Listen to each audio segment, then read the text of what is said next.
안녕하세요. 뿌리까지 치료하는 한의학 박사 김선영입니다. 제가 오늘 준비해온 주제는 구내염입니다. 만성 구내염이요.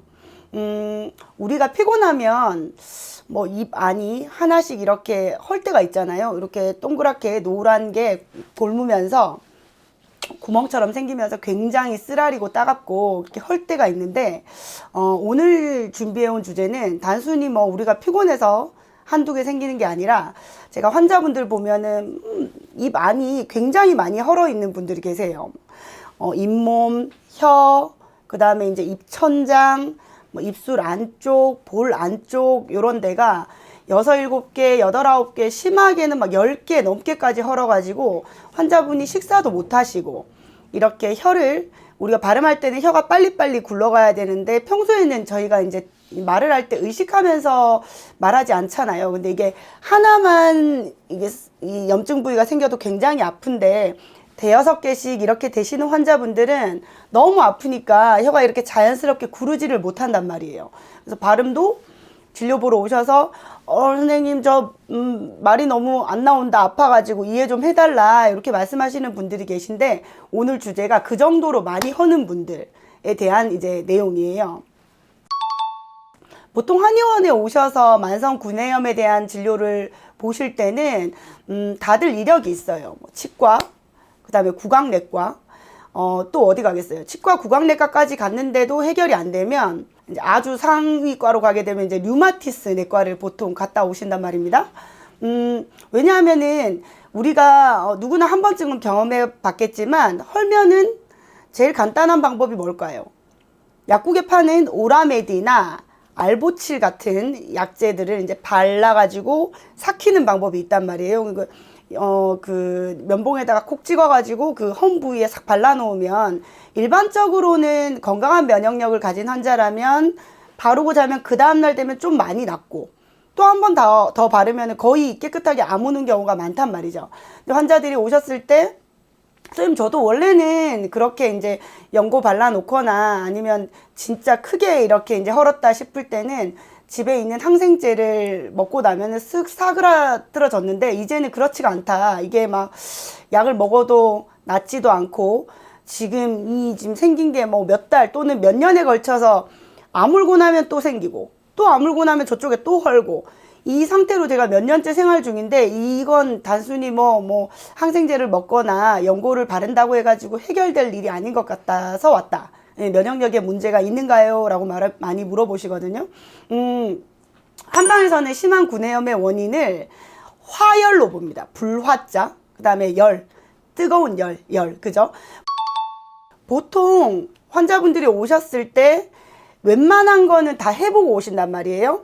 아까 말씀드렸다시피 연고, 그 다음에 간단하게 연고가 아니라 병원 가서 처방 받으신 경우에는 가글, 또 가글로 해결이 안 되는 경우는 대학병원 가시면 검사를 한단 말이에요. 그 부분에 조직 검사를 해가지고 이게 이제 감염성이냐 비감염성이냐로 나눠가지고, 감염성인 경우에는 그 균을 파악해서 그 균을 없애는 약을 처방을 해주고, 비감염성인 경우에는 이게 뭐 어떤 균에 의한 건 아닌데 자꾸 생기시는 걸 보니까는 환자분 몸이 피곤해서 그런 것 같다, 좀 음식이라든지 잘 챙겨 드시고 푹 좀 쉬어 보시라 이런 말씀들을 듣고 오시는데, 여기 오시는 환자들은 그걸 다 했는데도 안 될 때 찾아오시는 거죠. 보통 오시면 하시는 말씀들이 비슷비슷해요. 비정상적이다. 우리 와이프가 자기도 하나씩 헐 때가 있는데 이렇지는 않다라고 얘기한다. 선생님 제가 혹시 뭔가 이제 큰 병인가요? 네. 큰 병이라서 낫지 않는 겁니까? 이렇게까지 사람이 헐 수가 있나? 이렇게 하고는 이제 혀를 내밀어 보여주시고, 입 안도 이렇게 벌려 보여주시는데 정말 처참합니다. 정말 뭐 이렇게 입술을 뒤집어 보면 염증 구멍이 이렇게 너무 많으니까 환자분들 너무 괴로워하시죠. 음식은 물론, 그 다음에 이제 심한 경우는 물도 삼키기가 어렵다 하시고, 간이 있는 음식은 저희 뭐 생각도 못해요. 그런 환자분들은 계속 죽으로 연명하시고, 음식을 못 드시니 영양 균형이 깨지잖아요. 그러니까 살도 빠지고 막 7, 8kg 살 빠져서 오시는 분들도 있고 이렇단 말입니다. 화열이 왜 원인이 되냐면, 이 가슴 위쪽으로 실제로 내가 느끼는 열감이 아니라 내부적인 상열이 올라오게 되면 우리 가장 연한 부위, 우리 이제 몸에서 가장 연하고 부드러운 조직인 점막을 녹아내리게 합니다. 혀, 잇몸, 그 다음에 이제 구강 점막들은 굉장히 부드럽고 연한 조직이죠. 열기에 의해서 염증 조직들이 녹아내리고 면역력도 열기에 의해 가지고 이제 깨져버리고 이러면은 잘 먹어봤자 의미가 없는 거예요. 왜냐하면 이 체질이 그대로니까 잘 먹어도 이 체질이 그대로인 상태에서는 면역력이 채워지지가 않는 거죠. 어떻게 한방에서 치료하는지를 굉장히 궁금하게 여기시는데요. 제가 아까 화열이 원인이 된다 했지 않습니까? 가슴 위쪽으로 점막을 손상시키는 화열을 제거하는 청열 약제들을 쓰게 되는데요.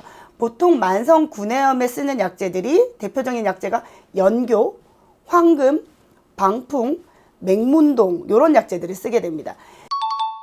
연교는 항진균 작용, 그 다음에 항염증 작용, 그 다음에 청열 작용이 굉장히 이제 뛰어난 한약제인데요.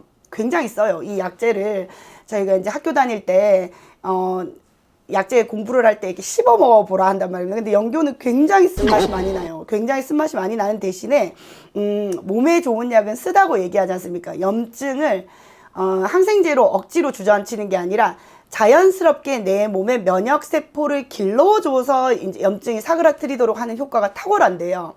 연교를 쓰고 맹문동 같은 경우에는 입 안이니까 촉촉해야 되잖아요. 근데 이 구내염이 심한 환자분들은 입안에 점막세포만 공격을 하는 게 아니고 침샘도 공격을 당하기 때문에 침이 덜 나와요. 그러면서 입이 마르고 쓰다 이렇게 얘기를 하시는데 맹문동이나 그 다음에 천문동, 주겹, 갈근 같은 약제는 침샘의 활성화를 도와주고 침샘의 기능이 사그라지는 걸 다시 활성화시켜주는 역할을 합니다. 그리고 이제 아까 말씀드렸던 치자, 황금 이런 약제들도 위쪽으로 열이 뜨는 부분을 내려주는 역할을 하거든요.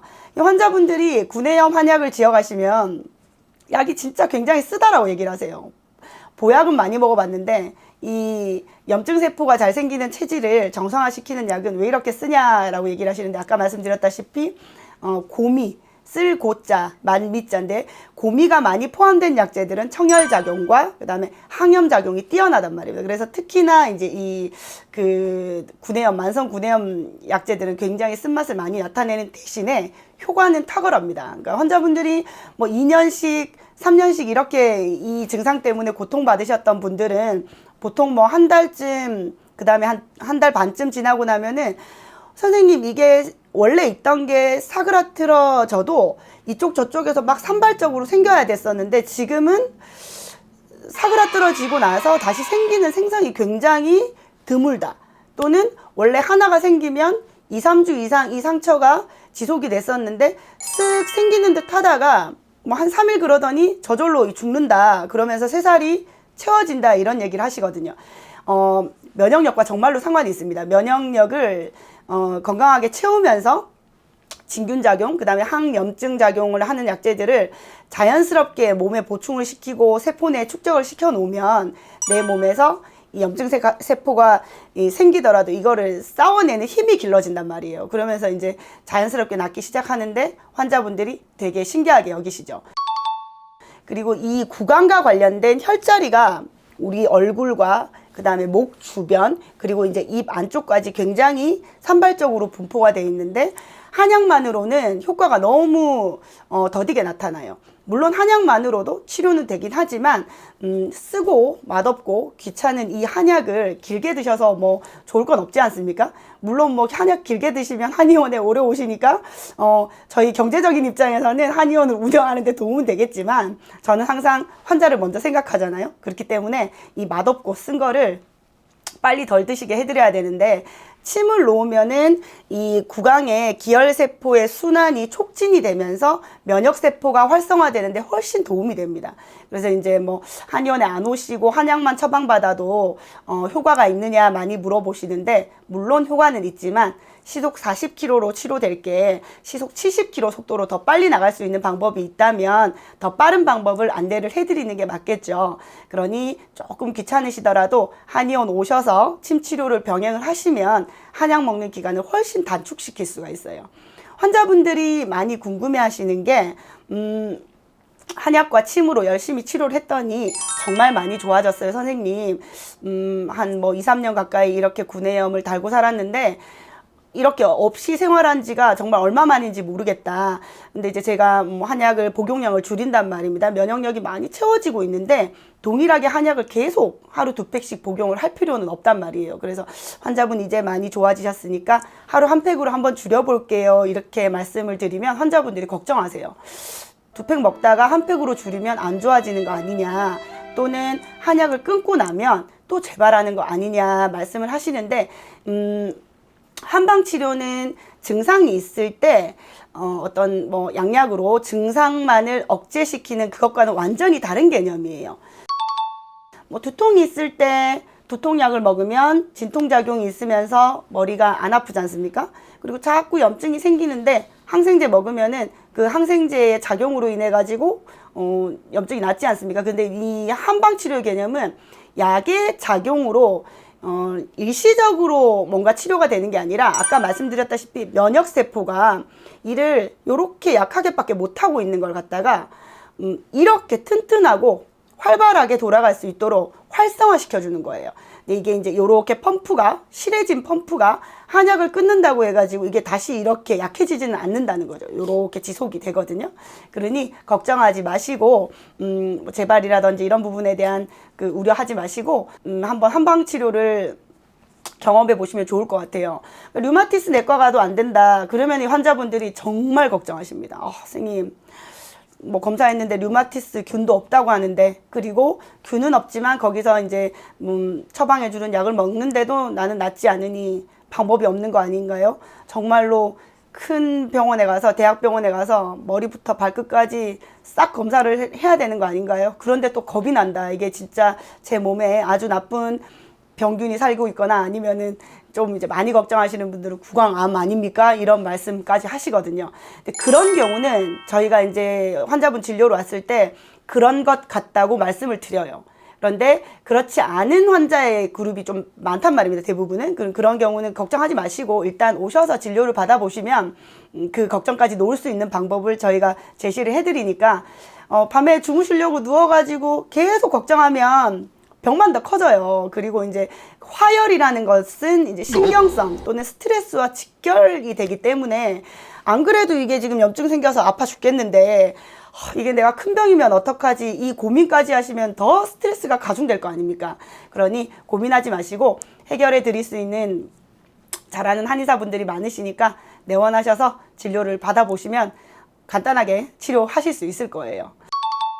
오늘 제가 그 구내염, 만성 구내염 환자들, 그러니까 만성 구내염 때문에 한의원을 간다라는 것조차 생각을 못 하시는 환자분들이 대부분이어서 이 주제로 준비를 해봤거든요. 그리고 또 치료 기간도 그렇게 길지 않아요.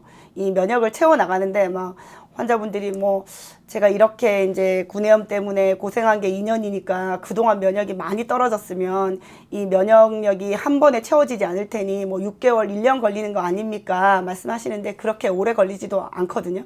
그러니까 일단 내원하셔서 저희 한의원이 아니어도 괜찮으니까 본인의 체질을 잘 진단하는 한의원, 그 다음에 이제 믿을 만한 약재를 쓰는 한의원에 가셔가지고 진료를 한번 받아보시면 좋을 것 같습니다. 제가 오늘 준비한 구내염의 한방치료 여러분들 고민 해결에 조금 도움이 되셨나 모르겠습니다. 다음에 또 여러분들께서 걱정하실 만한 또는 양방치료로 해결되지 않는 부분에 대한 부분 한방으로 도움 받으실 수 있겠는지 제가 고민해보고 새로운 주제 들고 또 찾아오겠습니다. 감사합니다. 안녕.